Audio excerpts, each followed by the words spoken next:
Welcome to the Huddle Sports Network, where we're breaking boundaries and redefining podcasting. Broadcasting live on 6 different platforms, we're bringing you the latest in sports like never before.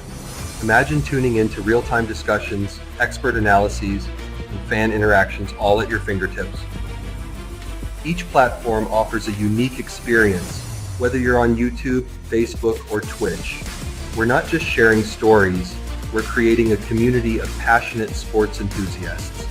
Join us as we dive deep into the evolution of podcasting, where every episode is a chance to engage, debate, and celebrate the world of sports. This is where your voice matters and the game never stops. Welcome to the Huddle Sports Network, where we're breaking boundaries and redefining podcasting. Broadcasting live on 6 different platforms, we're bringing you the latest in sports like never before, where sports passion meets podcasting brilliance. I'm Mike, the Bear fan, and alongside Bill, the Packer fan, and our buddy Ken Catalone, we're bringing you an incredible lineup of 38 diverse podcasters. Each one brings their unique flavor to the table, covering everything from game analysis to behind-the-scenes stories. Imagine diving deep into the minds of experts who live and breathe football, sharing insights that you won't find anywhere else. Hey, good morning. Good morning, Twitter. You know, it is not easy to send this show to four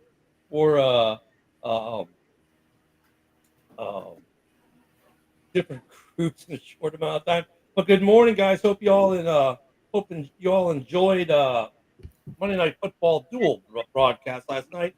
Had a great weekend. Sorry, I was out yesterday. We had a doctor's appointment. Wife still recovering from surgery. Oh, we got Team Joe Rogan in the house. We've got Kent. We got Rob, who's very festive today with not just the Christmas shirt, but the Christmas hat. What's the Christmas shirt? Is that watching? Santa's watching. That's awesome. Watching, man. Watching. Oh my God! So, good morning. And Fred, Thanks, don't you know the experts already showing up? I've been here since it started. Fred, who do you think hits the buttons, man? Gee, we were just talking about some stuff like that off camera about drones and stuff. There's always going to be extras. Oh, Fred. Hey, good morning, JR. Fred, you're always the first guy here every day. I don't know if you guys heard the good news. Oh, I don't know if you guys heard the good news or not, but according to Tankathon, the Raiders managed to get into the number 1 overall draft pick last night. Whoa! Congrats, Joe! Congratulations! Congrats! Take a bow, man. Take a bow. Oh, I think AP needs to take the bow, but yeah. Now he's got to hold it down for 3 more games. Just hold it down. Yeah, don't pull Lovie Smith. Is that Satan clause? Oh, people are calling for his head. People on the Raiders subreddit are calling for his head.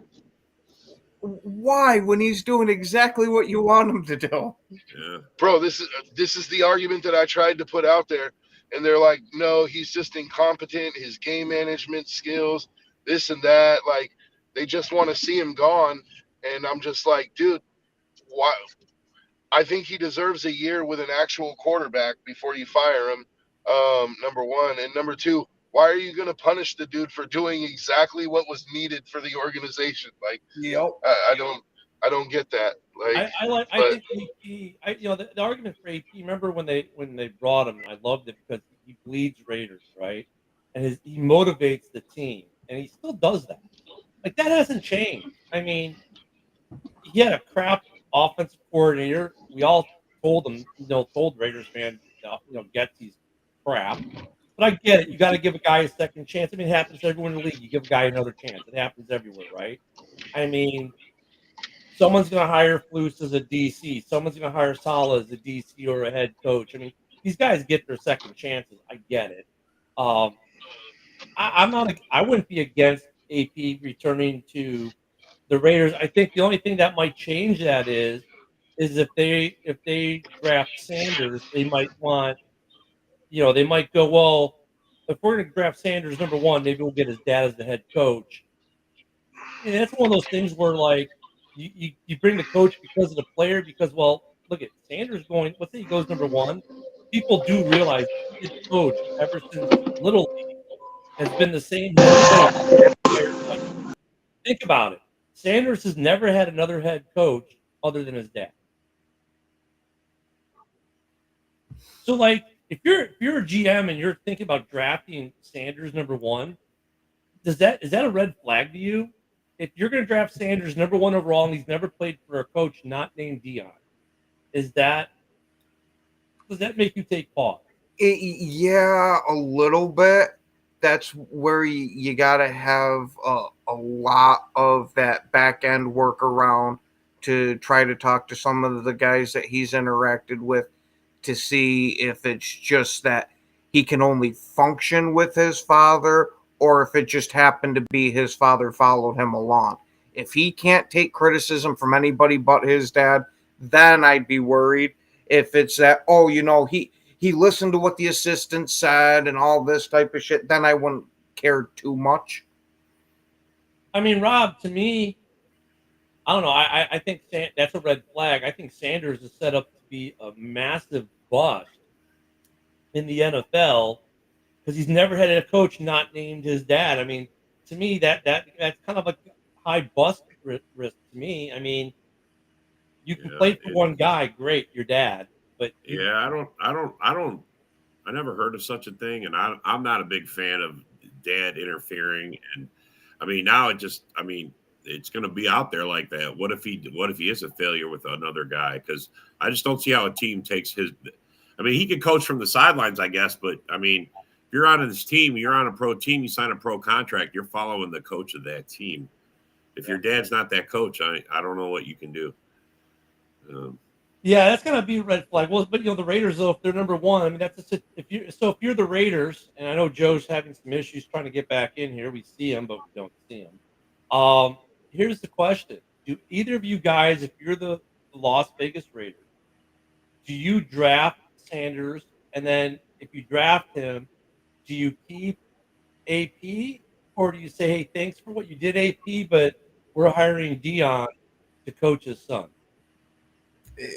There we go. Now we got Joe. I don't know what's going on with my internet. Hey, Joe, I don't know if you heard the question, but here's the question. If you're the Raiders, do you draft Sanders? And then if you draft Sanders, number one, do you say, hey, thanks, AP, for what you've done, but we're going to hire Dion, the coach's son? Because Sanders has had one coach his entire life, his dad. No. Yeah, I mean, that's what I do. If they're a package deal, I go with Cam Ward. Like I don't see. I don't want that kind of sideshow. I don't want that kind of circus sideshow on my team. Like, not that Dion couldn't be a good coach, but I just putting them together, it sets a bad precedent. Like, it gives them too much control, too much power, too much leverage over the team. And I think AP deserves an actual quarterback. I think, having him run the season with Gardner Minshew and Aiden O'Connell and then getting mad that he has 2 wins is ridiculous. And it's not just the quarterback room. Like, we have no running back. We have our defense has played tough the whole season. They haven't given up despite the fact that we're absolutely terrible. But I mean, we got hit with the injury bug early in the season. There was a lot of things that kind of conspired together to get us to where we are today. So I think the people that are wanting to fire AP are being very reactionary. I think they're being. Well, here's the follow up then. The number 2 pick right now is what, the Giants, right? Yeah. So do the Giants then, if you pass on Sanders, the Giants take the Sanders combo package and fire Drabble? Because there's been a lot of talk about Drabble being gone, right, Ken? So yep, I can see it. See, I honestly don't think you'd get, at least from the Giants fans I've interacted with, I don't think you'd get a lot of pushback from it. Yeah, but they want to keep Dable and they want to keep some of those guys. You think they should? The thing is, there's a lot of Giants fans that don't want to keep him. I agree, but there's a lot saying that he's going to stay though too. Mhm. That's the issue, is man. I think it's Dable. I mean, I thought he was a great coach, but I mean, he's like stuck. He hasn't gone anywhere. He's a good coach, but he is terrible with the interpersonal stuff. There's been if a I'm lot the of people Raiders, in that organization that have bitched about that. With Drabel, if I'm the Raiders, I don't skip on Shador though. If I'm the Raiders, I make the Giants come up to get him at number 1. Like I'm not. Yeah, I'm if you not. can pull that off, you do it. Yeah, if you can pull off the 1-for-2 swap, which I don't think has ever happened in the draft, because I mean, I've heard that talk a couple years now. If you can make that happen, you for sure make that happen. I'm pretty sure it happened in like. No one's ever gone from 2 to 1. No one's ever done it. They've gone from 3 to 1. I thought the Eli Manning and I thought they swapped after they did their. They did They swap, swapped, but it was 1 for 4. Yep. Yeah. Oh, It was 1 for 4. Yeah, they But swapped after here's the that. thing. See, I mean, here's another thing. I know they swapped after, but I'm still. Yeah, you're right. You're here's right. the question, though. Let's say Jacksonville is at number 3, right? And Jacksonville just paid Lawrence. They're not taking a quarterback. Is Jacksonville at 3 or is it still Carolina? No, Carolina, I said let's say, because they're in the conversation for the number 3 pick. Let's say that Jacksonville is at number 3, right? Like, I say go ahead and trade to number 3. Let them take Hunter, who they're gonna want to take, right?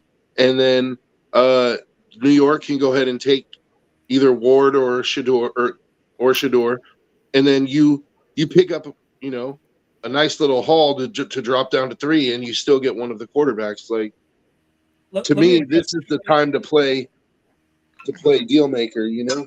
Let me address 2 things really quick. One, Ken, with Drabel, I've seen reports like what you've said, gone, and a couple of reports say they staying. So I'd say maybe it's a 50-50 chance with Drabel staying with the Giants next year. Just depends on what report you read and how much faith you put in the guy in the report you're reading. And the other thing for JB in the comments said, yeah, but what about, Shiloh, who's the DB? But I think the DB is a less of a coaching issue than the quarterback is. Like, that's a good point. I think like put more emphasis on his brother, the quarterback, when you do the DB. But it does bring up, and then there's, Deion's not going to leave. Deion's going to leave. Deion's head coach right now, and all the roast go figure that one. So Deion's an interesting situation, an interesting little extra ruffle to throw into the draft process, I guess, this year for a couple of these teams. I know he's not going to end up in Chicago, Deion. That's one thing. At least I don't think he is. I hope he's not.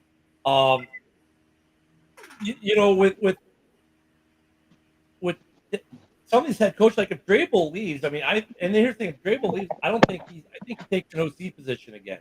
Like I think Eberflus and Saleh both take DC positions. I think it's not bad for these guys who are first-time head coaches to go back to be a coordinator for 2 or 3 years, reprove themselves, and get a second shot as a head coach somewhere. I think that's going to happen for all 3 of those guys, possibly, right? If they can reassert themselves as good coordinators and prove that they've learned from their mistakes as head coaches. Drabel in with the Giants is an interesting, perplexing, because he was really good for them, right, the first year or two. But after that, it's kind of like, I don't know. I really don't know if they're going to keep him. And there's multiple different reports coming out of New York. It just depends on who you listen to and who you happen to believe with that. The question for 2, Shador and Ward were the best QBs in college. Hard to cut off there. Who knows, JB? I mean, I don't know. Heisman voting doesn't really impact the draft as much as we think it does, right? Because otherwise, the Heisman guy would go number 1 every year. And they don't. I mean, they always go in the top 10, though, it seems. But John Dorn, no one's moving on from Caleb Williams, who, by the way, talking a little bit about last night's game. Guess who had the better passer rating yesterday between the 2 quarterbacks? Well, I'm going to guess since you're going to ask Caleb Williams. He did. The stat line and the score line are two different things with that game yesterday, man. Rushing, guess what the rushing what massive difference there was in rushing numbers yesterday. For all those Bears fans who complain about DeAndre Swift. Well, I'm going to assume DeAndre Swift had a decent game. The Bears did actually. The Vikings outran the Bears by a whole whopping. Ready for this one? 1 yard. Hey, that 1 yard means a lot. So yeah, it did when you don't report, right? What was his yards per average? What was his average? Well, My I'll tell you favorite that thing, right now. Hold on, I'll tell you that right now. Let me go through some numbers from last night. It's somewhat surprising. Time of possession, the Bears owned by a whopping 12 seconds. Offensive plays, Bears 63, Vikings 71. Offensive yards, 284 to 329. Yards per play, this is interesting. Bears were 4.5, Vikings were 4.6. Penalties were about even. Bears 9 for 93, at least in flags thrown. Vikings were 10 for 56. Of course, touchdowns, there was a big difference. They got 2 more than the Bears did. Field goals, we had 2, they had 3. Turnovers were equal at 1 apiece, but I would argue that the fumble was more impactful than the interception. I would argue Passing, the penalties were more detrimental to you well, guys. yeah. That's where you look at the numbers. In scoring. Most of those penalties came in that you guys were in the fucking red zone. Those penalties were the timing of the penalties were absolutely killer. I agree, Rob. Passing, Caleb was 19 for 32 at 59.4%. Darnold was 24 of 40, 60% passing yards. Caleb 171, Darnold 215. Yards per attempt were 5.3 and 5.4 respectively.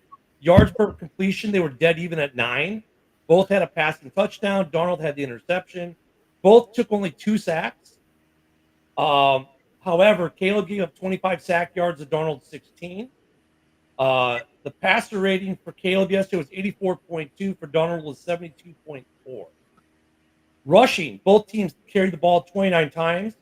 A difference of 1 yard, 113 and 114. Average per carry, both teams 3.9. The biggest difference in the stats is when you get to first downs. Total first downs, Bears had 16, Vikings had 24. Third down efficiency, Bears were 1 for 12 at 8%. The Vikings were 50% at 7 for 14. We did convert 1 4th down, and we were 1 for 3 in the red zone. They were 3 for 4.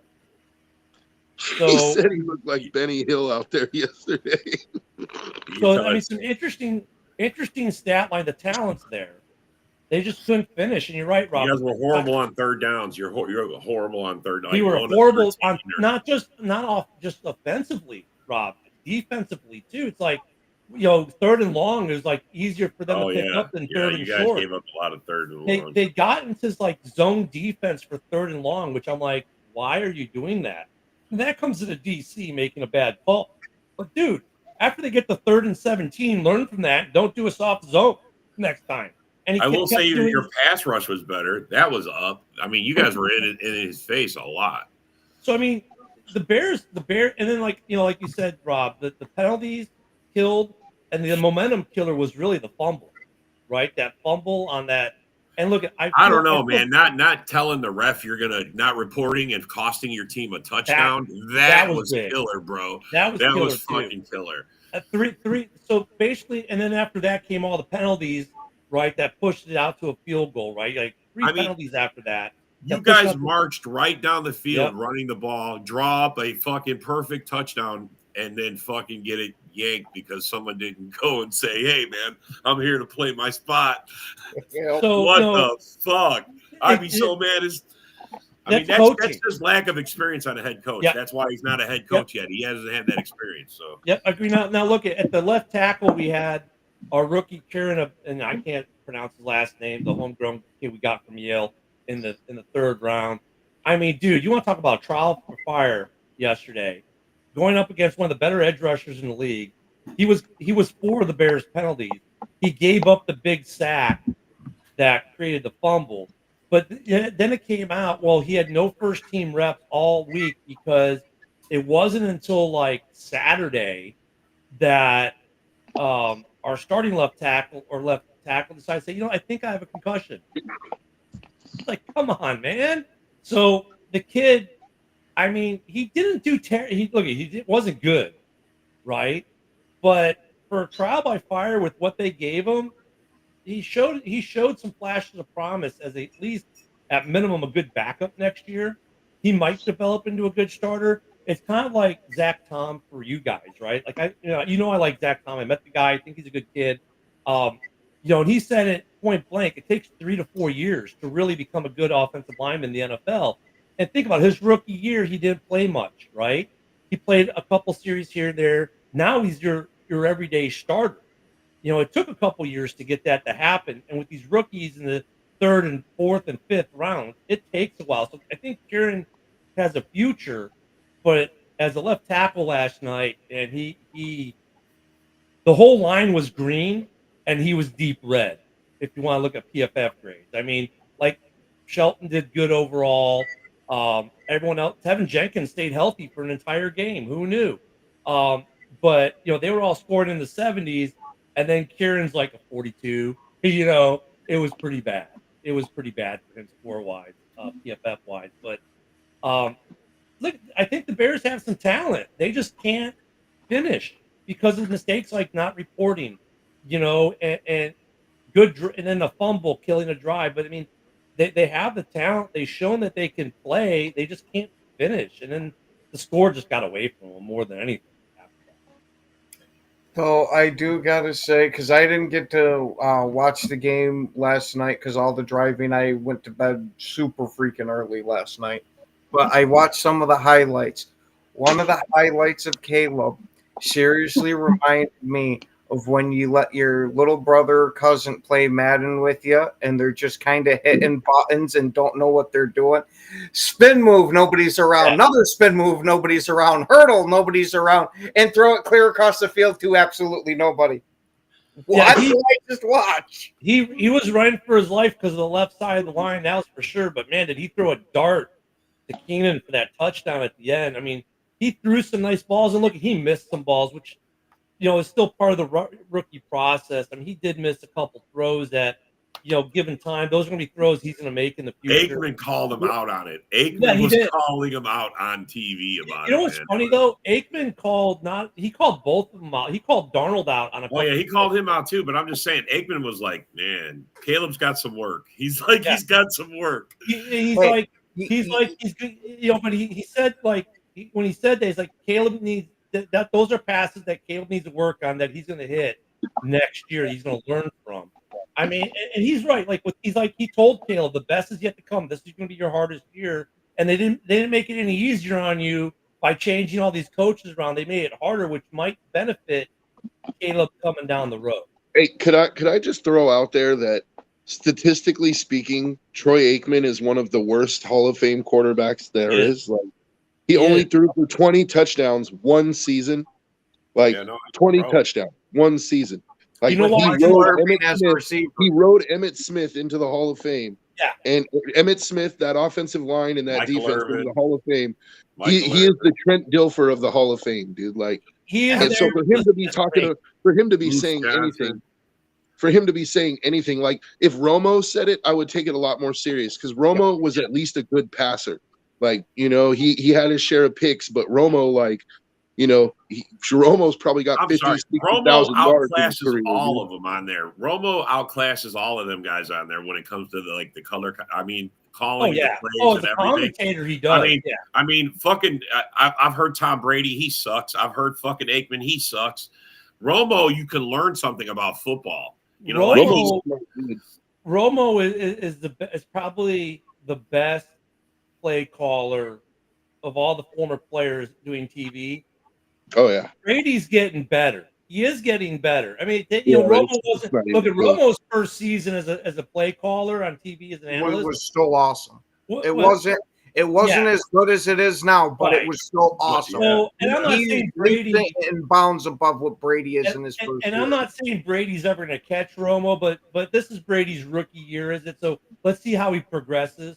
Because, even Greg Olsen, who became the number one guy at Fox, his first season was a little iffy, but now Olsen's not too bad. But you know what's funny about Romo, and I'm going to add Cutler in because their numbers are basically identical. Actually, Cutler has more playoff wins than Romo. They're both better numbers than Dan Marino, who we all think should be in the Hall, and Troy Aikman, who probably, the only reason he's there is because he got rings because he rode everyone's back. I mean, I would love to see what Cutler and Romo have to say more about Caleb than Aikman. Hey, and it's not like anybody can really question Caleb's heart because we all saw the picture of him taking a nap on the sideline because he was so tuckered out. He's like, I'm just tired, man. I mean, I get it, but you know what? These are I want to see Chuck. Give the dude a break. He ran a half marathon in 3 hours. You know what though? I mean, I want to see Chucky on the Bears sideline, John. That's what I really want. But Chucky's not doing anything with the NFL. I'll tell you what. I watched him on Sunday. Sunday because he's on Barstool now, and they did the what they call it, the rips or whatever that in between the late game and the Sunday night football game. Oh my God, it was a riot. I want to see Gruden back on the sideline. I just want to see the Bears this draft go offensive line, offensive line, offensive line, offensive line for the first 3 or 4 rounds, dude. Until I want get 7 or 8 offensive linemen, 5, 6 offensive linemen, and then make your line out of that, dude. Like, you know what I'm saying? I started to do some looking, Joe, and there's about 5 or 6 guys if they make the free agency market for the O line that would be worth signing. Same on the edge. So the Bears right now, if you figure we're going to get a $20 million bump, not a $30 million, I have $102 million and about 20 roster spots to fill. Now, one of those is going to be Jack Sanborn. There's about 5 guys that need to resign. So you got 15 guys there. I think we got like 9 draft picks. So you have like 8 free agents you can probably go after, right? And some are going to be cheapies, right? Just special teams guys. But there's a couple linemen, and we need an edge. So I would like to see in the first 3 picks 2 offensive linemen and an edge rusher, right? Because you need another edge to complement Sweat. Because look, Sweat and edge is actually really deep in this draft. It is. I don't know if you've been paying attention, but there's like 6 or 7 edge rushers projected to go in the first round this draft. So that's what I'm. And the Bears right now are picking basically. It's almost like having 3 first rounders because of where we're picking in the second round. We're picking pretty early in the second round with both picks. So, I mean, they can get 3 blue chips. I like to see one be a right guard specific, an edge rusher, and then I want a guy who can play left guard / left tackle because while he played a whole game yesterday to Tevin Jenkins, it happens. I want a guy who can cover down for either one of those guys. Even though my left tackle isn't as injury prone, he did have a concussion yesterday. I like to have a guy who can swing. But mostly, I want him to be able to play left guard because I think Kieran is going to be okay as a left tackle in the future, just not right now. Does that make sense? So yeah, I wouldn't draft a guard in the first round though, or even the second. Guards you can get in the third round. But that's if you're going to get offensive linemen, you should get both tackles in the first round. If you, a right tackle, I think everyone is fine with. The left tackle. I was going to say, I think your right tackle's okay. Our left tackle actually is pretty darn good too, but I can understand that. Here's the funny thing about fans though. Oh my God, we need a center. Dude, our center's ranked 12th in the NFL at his position. I would definitely get somebody for Caleb's blind side. And also, just throwing it out there, Jadeveon Clowney goes to a different team every year. You could get him pretty cheap, and he would help your pass rush. Well, there's another Sweat out there, one that plays for Philly, who might be a free agent. I wouldn't mind getting him. So the edge rushers are Sweat and Sweat. Oh, so it's going to go from Green Bay having the Smith brothers to the fucking Bears having the Sweat brothers. That does not sound good. I know, right? But I mean, yeah, somebody needs some deodorant. So I mean, there's some interesting draft. I haven't really dug in the draft yet. It's way too early for that. So much is going to change because of free agency and the combine. We all know this. So I don't want to. Yeah, John, I like a guy who can play left guard or left tackle. That's what I meant by swing.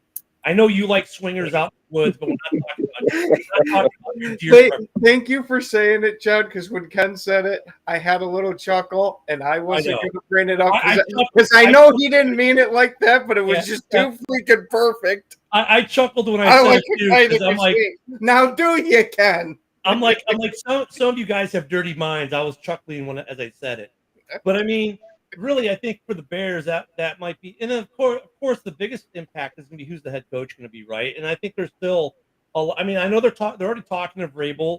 That's a guy I'm okay with.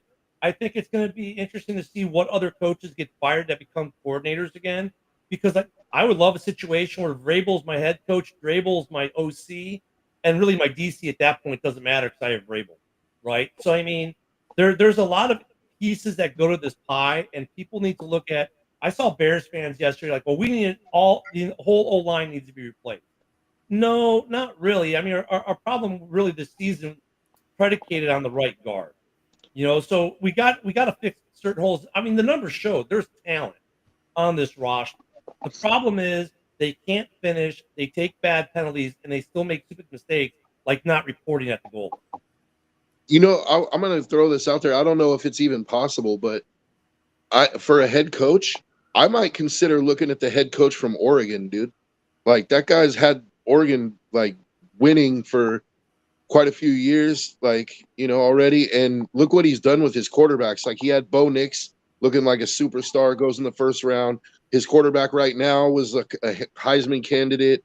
Like, imagine what he could do with Caleb Williams and the offensive pieces that you guys have. Joe, but how often is a guy who's never been has he ever been an NFL coordinator? That I don't know. Yeah, we have to look into that because, like, how often? Look at when you get these high, highly touted college coaches come to the NFL. How many of them not named Harbaugh have had success? That's true. I mean even Nick Saban burned out. So yeah, this is a roster. When you look at the talent on this roster overall, the Bears obviously have the talent. I think we all can look at the roster and say, okay, they've got the talent to be better than a 4-win team. They have a talent to be a playoff contention team with the talent on the roster. So they need a coach. I just like Oregon's offense, and I think Oregon's offense might suit your players pretty well. Like, and he seems to be the head coach for Oregon. Seems to be good with quarterbacks. Yeah, which is something that you guys should definitely be looking at, is finding a coach that's good with quarterbacks. And then it comes down to, like, if he's going to be the head coach, if he can get, let's say, Saleh as a DC, I might be okay with that. Actually, if you can get a good DC that's with a proven record like Saleh as a DC, I might be okay with that. But then, I mean, look, my dream scenario is Chucky, right? But I don't think Gruden's going to be coaching for years, if ever again, because this whole lawsuit thing with the NFL over the emails. I so wish that they could, that he could or would be available. I think, could you imagine Chucky on the Chicago sideline? I mean, it'd be like a reincarnation of Ditka, but 100 times more intense. Yeah, and I think he would be great for Caleb Williams. He could turn Caleb Williams into a superstar for sure. Yeah, I mean, Caleb's got some stuff to fix. And Mike, I agree with you. Look at Foles' seat, I think, is getting hot, but he's got 1 year left in this contract to basically fix the trenches and hire the right coaches. And if he doesn't do that, he's gone after next season because his contract will expire and they just won't retain him. I think that's what Warren is going to do, honestly. They've got the talent. He's brought in good talent. They just need the right. They got they got a little bit more to fix. He's got to fix that this offseason and bring in good coaches. And if he doesn't do that, the Bears will be looking for a new GM at the end of next season. And no shit, Eric, I didn't know you did podcasts. Yeah, what's up with that, Eric? If you want, Eric, shoot a message to either Ken Catalone or Packer Backer News, and we'll have you either on in the morning or for the Packers show, dude. I was just saying, you're a good fan and always say a bunch of good stuff. I have a question for Ken, though. So, do you really want Poles hiring? Here's my only question is, like, do you want Poles hiring if he's not going to stay? Exactly. Like, if he's already on the hot seat, do you want him hiring your coach for the next 2 to 3 years when the coach could theoretically outlast the GM? That's my only question. Or do you just rip the Band-Aid off and start fresh, both hire a new GM and let him hire your coach? No, you know what? That's an interesting question. It's an interesting question. But I'm going to go with the talent that he's put on this roster right now, right? And look, I don't think Flus was a terrible hire. I mean, defensively, he did wonders for this team. He picked two bad OCs in the process, and he lost the team in the end because he never learned how to properly speak to the media to convey messages in a way that didn't make it look worse than it really was. Yeah, you know what though? I think I give Poles the opportunity to fix the roster as far as the head coach. I think I do, but if I'm Warren, I'm definitely in on the process to maybe try to guide and mentor a little bit and say, hey, look, are you really sure about that? Ask the questions, let him make the decision, but because he's done a good job overall, it's not like he's been an like an ass GM. He's made a lot of really good moves. So Mhm. I I don't, like and I that don't point, think though. I don't think it's a massive risk. I don't think it's going to I don't think he's setting the organization back, 3 or 5 years, like say, Josh McDaniels did to the two teams he coached. But if your worst case scenario might be at the end of next season, you fire the coaching staff, and the GM, and go, okay, I need a GM and a coach that's going to make all these great players I have. It's not going to work. Yeah, I'd much rather just rip the Band-Aid off and do it now instead of kicking the can down the road. If that's your worst case scenario, that you got to fire the coaching staff and the GM, why don't you just fire the GM now once your coaching staff is already gone? Because I don't think the GM he's look, most GMs get two head coaches. He's had one, and it wasn't like the head coach he hired was like, well, he's not the worst ever in terms of even record. That was John Fox. But I mean, He's it pretty wasn't close, man. Holy cow, man. it wasn't Pretty like fucking close. but because of all the personnel, the player personnel he's brought in, and I mean, we all can look at that roster and go, he's built a pretty nice roster overall.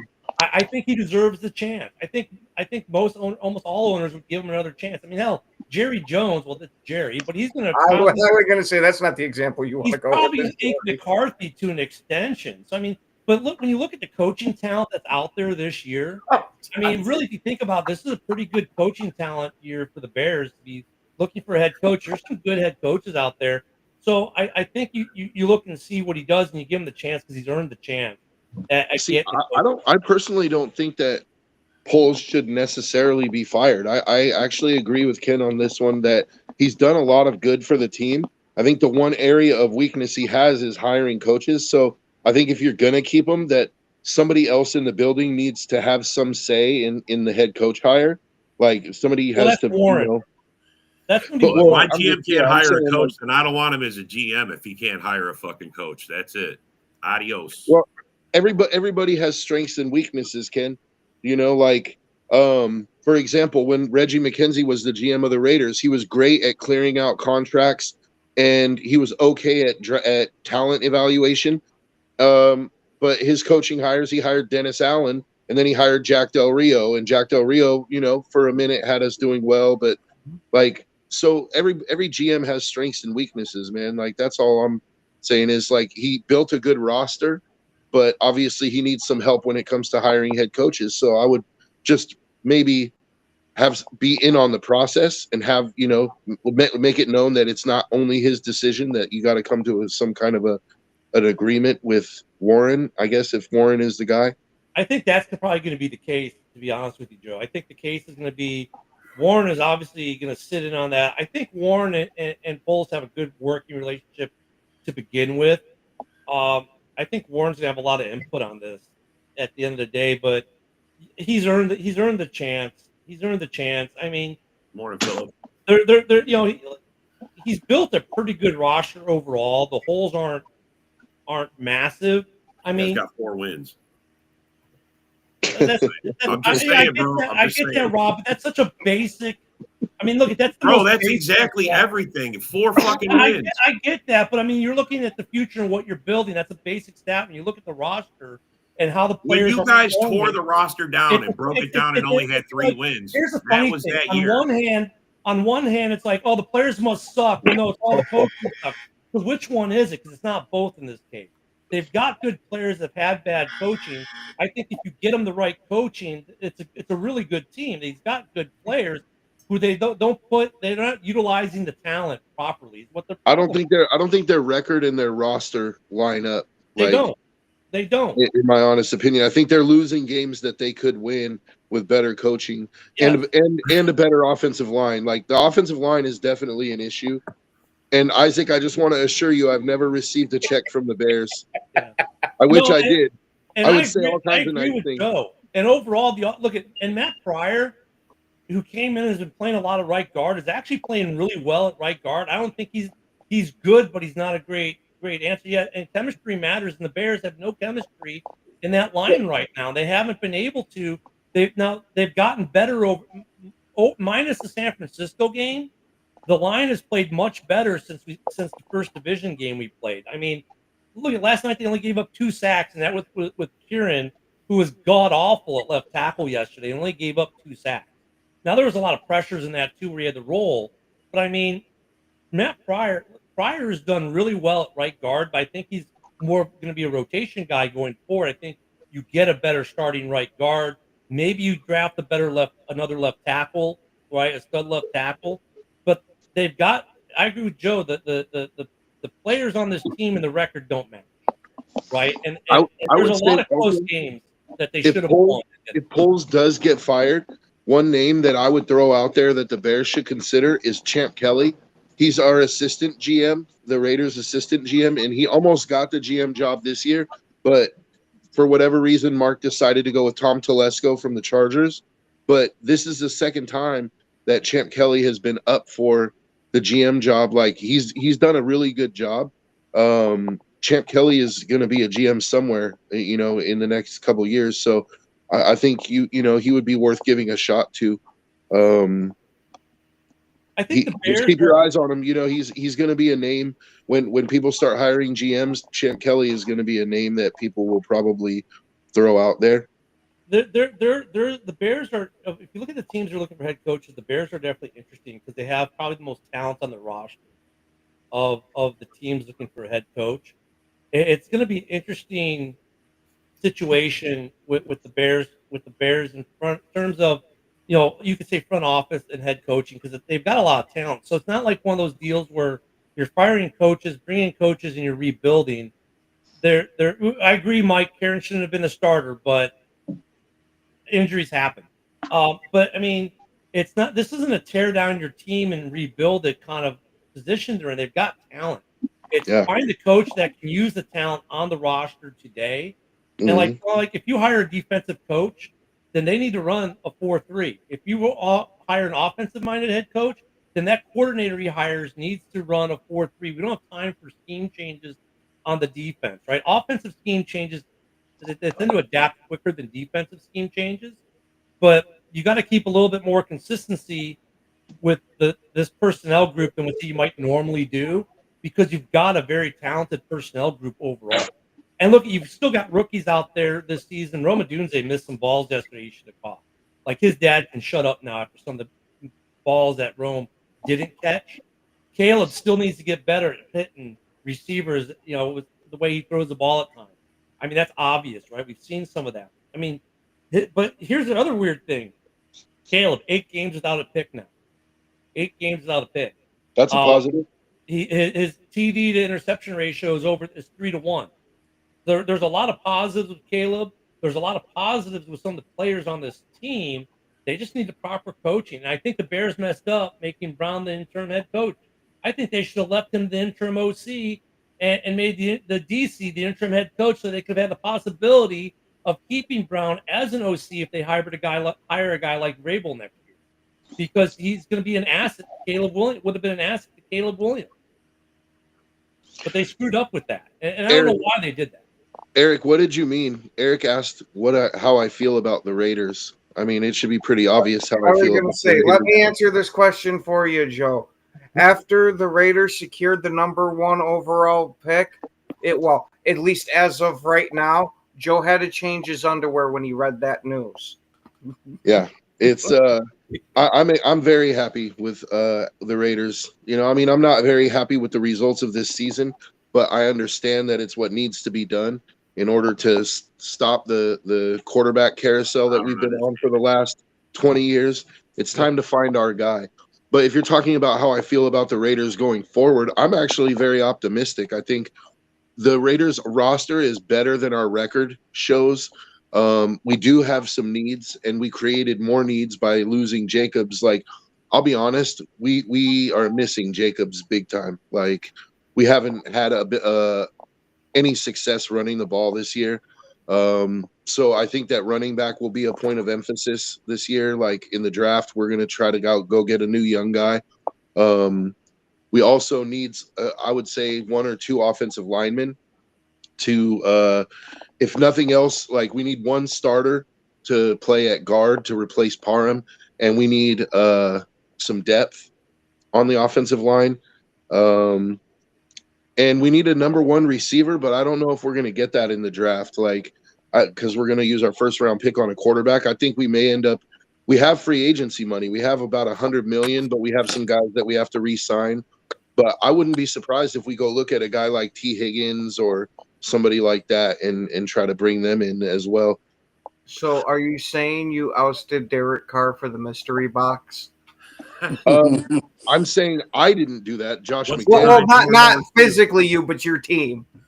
Yeah. Because I kind of get that feeling a little bit of, yeah, we got to move on from Derek Carr and all that. And now that you got the number one overall pick, we could get a good quarterback. We could get somebody decent. We could get somebody like Derek Carr. Yeah. Well, it just depends on if you think Shador or Cam Ward's ceiling is higher than Derek Carr. Like, I do. Shador, I like his poise. I think he has a really good mind for the game. He holds on to the ball for a long time, but that's something that can be coached out. But I like his decision making. I like his processing. He's somebody who sees the field. He makes his progressions, which is something that you have to have. Cam Ward is a little more like high ceiling and lower floor, in my opinion. Like he's a guy that could come in and be really, really good. But he's also a guy that could come in and be really, really bad. Whereas I think Shador, his Shador's floor is like middle of the pack in the NFL. But and of course, this is what I love about when we start looking at the draft. Like every year this happens. We hype all these guys, and then the combine happens and all jumbled, right? For the most part. Yeah.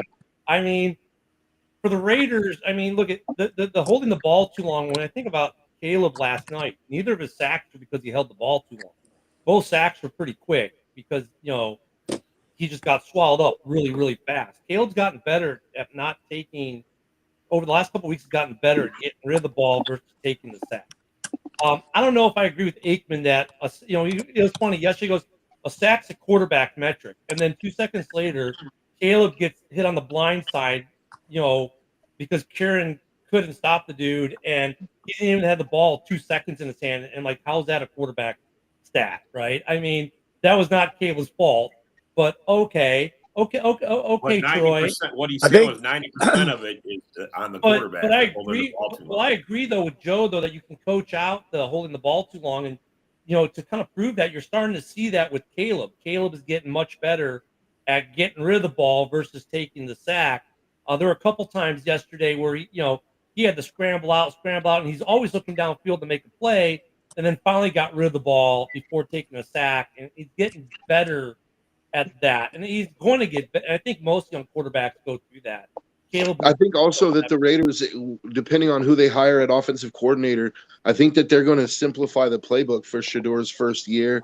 They'll run a lot of quick passes like RPOs and stuff that get the ball out of his hands quick, just to build that muscle memory for him, to build that habit already. Philip Crosby is going to be playing for the Raiders next season, and John. We're not sending a number one pick for Aaron Rodgers, but and Mike, I agree with you on the head coaching situation. He should have been left as the OC. I don't know why they did. I mean, now he's gone out of Chicago. That he's gone. See, what it is is a timing issue with Caleb, and you can see it. And it's the same thing Fields was dealing with too, is wide receivers get open at a certain time. And we saw a whole clip. If you watch, I'm assuming everybody watched the game because they did a whole clip where it showed Caleb had wide receivers open at a certain point at a time, and he would just hold on to the ball. And that was the same thing that was going on with Fields when he was a Bear. So I think now I'm kind of like, maybe they do need to hire an offensive coordinator as a head coach because they could teach Caleb this timing type of things. And maybe bring in a QB coach. I understand the argument, Isaac, but as far as head coach, I don't think you necessarily have to bring in an offensive head coach. If you get a defensive head coach like a Vrabel, as long as he hires, let's say, a good OC, let's say like Vrabel, let's say Vrabel's available, then you're fine. I think the head coach doesn't matter as much as the offensive coordinator and quarterback coach. Does that make sense? Like if you have a good offensive head coach, that's great. And yeah, that might help Caleb. But you can help Caleb just as well with a good defensive coach if you bring in the right OC. Because the problem is this, right? Let's say you go with the offensive coach under the guise that we need to help Caleb. If the guy doesn't hire a good DC, it doesn't matter how good the Bears offense gets. Then you get the Jay Cutler year where they had the second best offense in the league, but the worst defense. And then you're in the same boat still. So you've got to balance it, right? You've got to have a good head coach that's good at hiring an OC or DC that's not the mind that he is. So if you have an offensive-minded head coach, they have to be able to hire a good DC. If you bring in a good defensive-minded coach, let's say like a Vrabel, then you need to have a good OC for Caleb. If you're bringing Gruden, it doesn't matter. He's in a class by himself. He's just a football mind, right? Yeah, the thing is, though, I mean, other than Nagy, like Bears been hiring defensive coaches. You know what I mean? Like, defense coordinators. Yeah, but their offensive coordinators have been dog shit, Isaac. Yeah, they have. Yeah, that's what I'm saying. So the last do you think Stefanski from Cleveland is going to be fired this year? No. Because the reason I ask is because who's his offensive coordinator? Ken Dorsey, the guy who I believe turned Josh Allen around. So if I'm let's say that the Bears do hire Vrabel. If I'm Vrabel, I make that phone call, but I just don't know if Ken Dorsey is going to want to make that lateral move from Cleveland to Chicago. It's not a promotion, and I don't even know if he's under contract, if he can do that. But if Stefanski gets fired, now Ken Dorsey's looking for a job. That's a name that I would strongly consider to come in and be the offensive coordinator. I mean, there's a lot of strong. Look, this is probably one of the stronger head coaching / coordinator markets I've seen in the league in a couple years. So, I mean, the timing isn't bad for the Bears or for the Raiders or for any team looking for a head coach this year. It's actually a pretty good coaching class. If you think about the pick from, there's some good names out there, and there are going to be some good coordinators to go with those head coaches. So from that, if Stefanski gets fired, I mean, I would call him right away if I'm the Bears.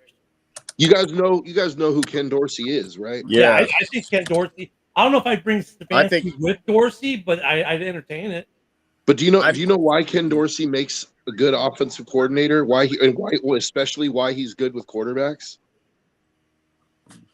Well, tell us, Joe. Because he was a quarterback at the University of Miami. He won a national championship. Like, the dude knows the quarterback position. Like, that to me is, I think it goes a long way. Like, having somebody who's played the position be your coach. He knows the nuances that somebody who's never played the position doesn't. You know what I mean? Gruden. Why do you think Gruden is so good with quarterbacks? Gruden played quarterback in college. Granted, it was at Dayton, but Gruden's played the position. He understands like things that somebody who's merely a coach doesn't. So I agree with Isaac though. With whatever the Bears do, whether it be with the head coach, well, they gotta whatever the Bears do, the OC or the head coach has to be good with quarterbacks. Period.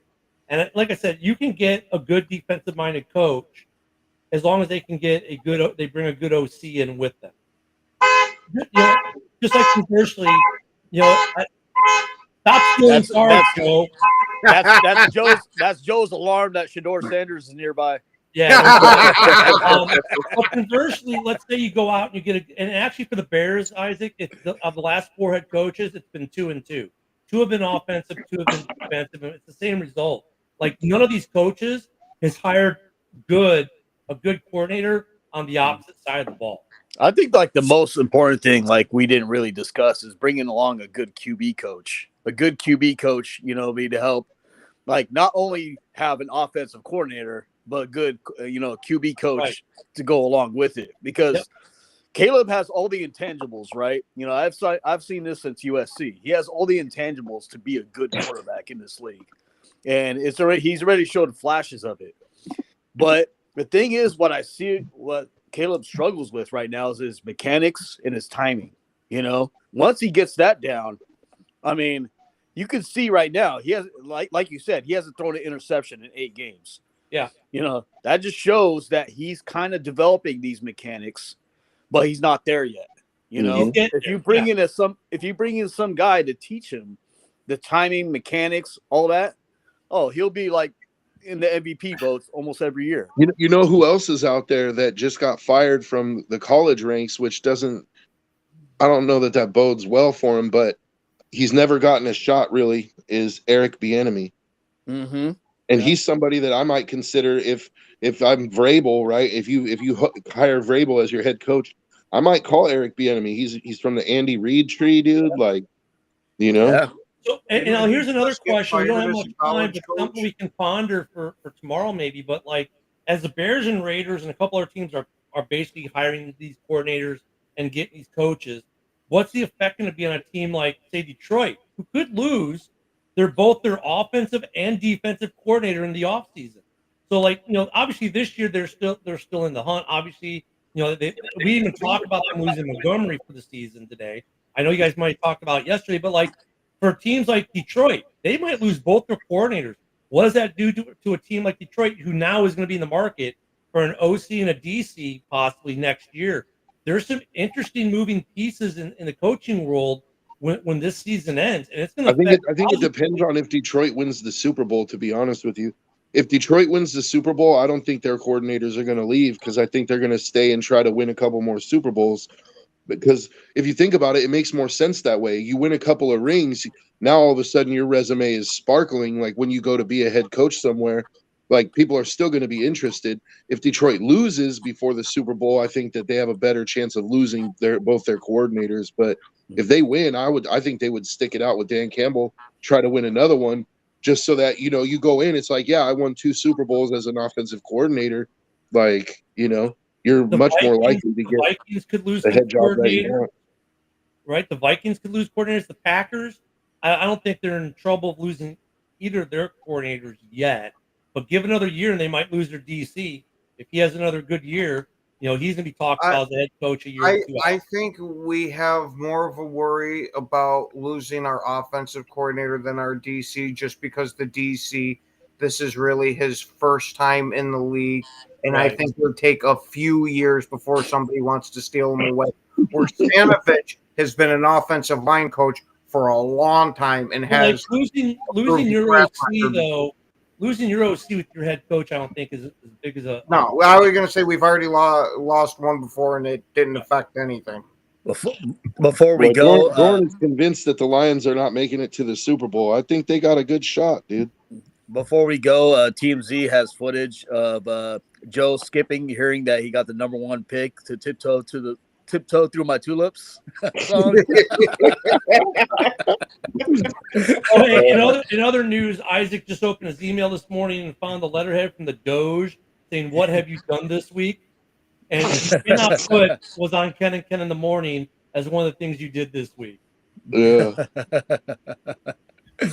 Isaac, they're going to cut those 87,000 new IRS agents they just hired, so you better be ready, bud. Right? I'm ready. I'm ready for the call up. Hey, you can go work for one of these NFL teams to kind of help figure out the cap, and you can let us know how this cap thing really works. Because dude, so you can be the understudy to Russ Paul, and then you can get me some free tickets. I'm telling you, because like we only have like 40 seconds left, but the thing, something that we'll look at is how the salary cap works. Because like you look at Keenan Allen, his market's $16 million annual. the Bears might give him 16 mil annual, but 16 mil won't show up on the balance sheet, right? Against the cap. Like, how does that happen? That's something we can look at, especially this offseason. So maybe, Isaac can get a job, like, figuring that out, man. Because Hey, Ken, I the don't get Packer how this fan, team you can do that. if I get tickets for you, it's standing room only. There you go. Hey guys, we're out of time sure. today. Make the cripple stand. I see how it is. We're out of time today. Be back tomorrow. Don't forget JB's on after us. Tomorrow we've got a morning show and a House Hall tomorrow night. Thank you everyone for being with us. We're out of